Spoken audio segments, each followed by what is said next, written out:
Seze mdara.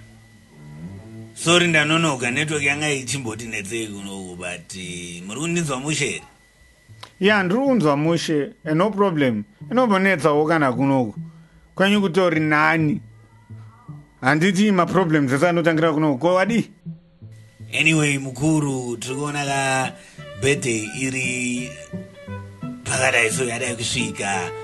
Mane makore mangani? Unoda ari pabirthday here kana kuti makore andava nawo? Ndinoda ari pabirthday. 34. Okay, ko asiri pabirthday. 34. Saka muri kutambisire nguva yangu? Wewe nguva yaunonditambisira ishoma here. Uri kukanganwa kuti ndakambopedza ma-hours ndichikudrowa kusvika musikana wandaiva nayo nguva iyoyo andiramba achiti you only care about your cartoons and computer. Iwe kwana handirevi hangu kuva disrespectful asi ndepapi pandakakukumbirai kudrowewa. Ndakakukumbirai kudrowewa papi? And bvudzi maiti haufa mudhara handina bvudzi apa munondiripitisa hembe mumakatuni acho maybe maiti ndinokudhililita izvezvi ukada kufarisa.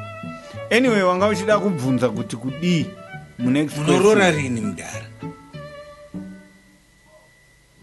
Aiwa, sorry nezviufarisa. But anyway, ndakangoti ndauzokudelete. Happy birthday. Same to you. Sorry, I mean, thanks very much. Tuwafana, tunakagadzira muna 2015 ndoda kuti ndibvunza zvina basa.